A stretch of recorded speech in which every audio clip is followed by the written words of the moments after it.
esto es algo más que un diploma, se lo entregamos entre todos, orgullosos de hacerlo así. Muchas gracias.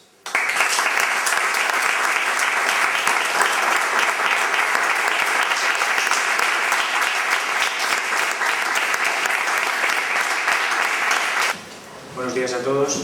Don Andreu Moya, alcalde del Ayuntamiento de Suances, Fernando Silio Cervera, director general de Ordenación del Territorio y Evaluación Ambiental Urbanística, don Federico Gutiérrez Solano, rector magnífico de la Universidad de Cantabria, Consuelo, vicerrectora de Difusión del Departamento de Participación Social, Josefa, directora de la sede de Suances de los cursos de verano de la Universidad de Cantabria, autoridades, compañeros y amigos. Hace unas semanas, cuando todavía disfrutaba de mis vacaciones en Luarca, tuve la ocasión de coincidir con un viejo conocido de mi infancia, reconocido economista, exrector y columnista habitual de un diario nacional, que refiriéndose a una amiga que tenemos en común, con grandes responsabilidades en el ámbito del cambio climático, me decía: es una persona muy brillante y competente, lo que pasa es que yo en esto del cambio climático no creo.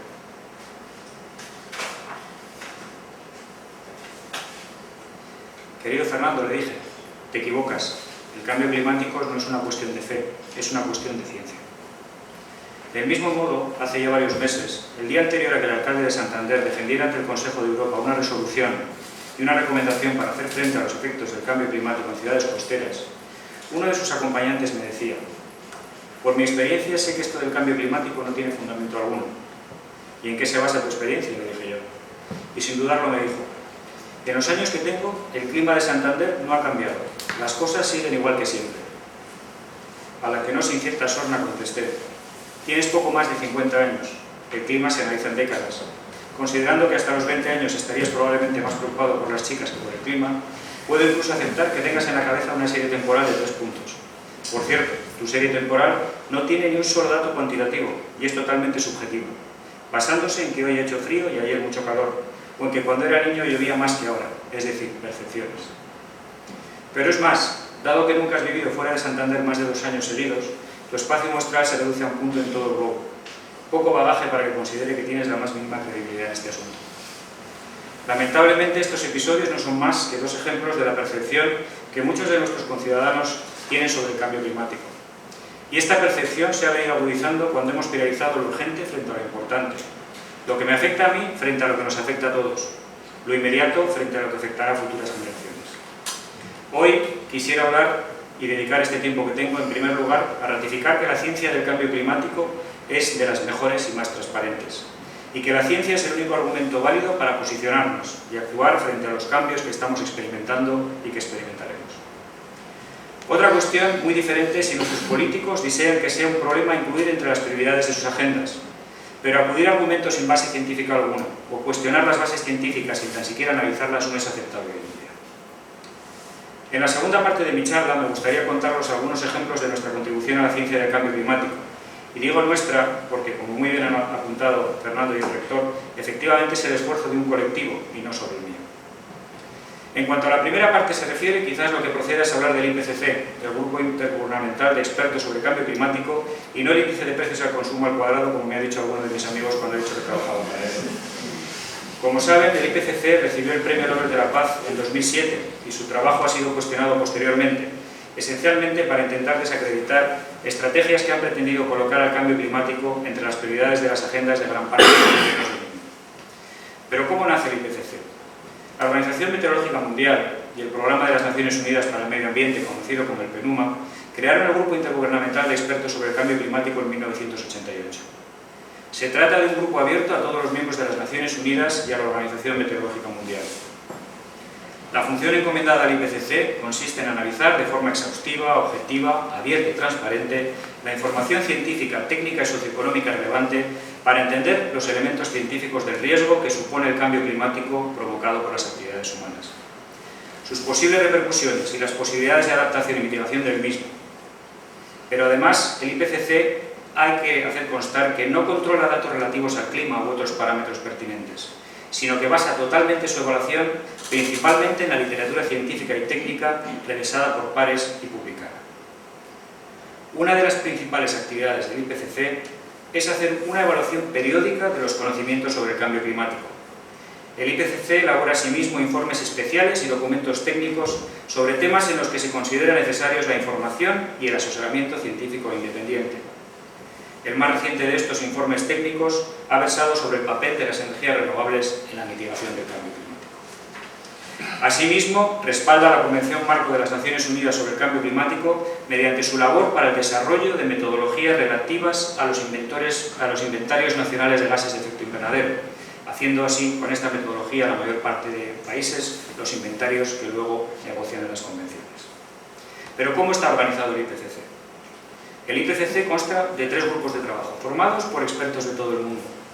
El grupo 1 evalúa los aspectos científicos del sistema climático y el cambio climático, es decir, la física de los procesos que controlan el clima de hoy, del pasado y del futuro. El grupo 2, en el que yo trabajo, evalúa la vulnerabilidad de los sistemas socioeconómicos y naturales al cambio climático, las consecuencias negativas y positivas de dicho cambio, y las posibilidades de adaptación al mismo. Finalmente, el grupo 3 evalúa las posibilidades de limitar las emisiones de gases de efecto invernadero y de mitigar los efectos del cambio climático. El primer informe se presentó en 1990.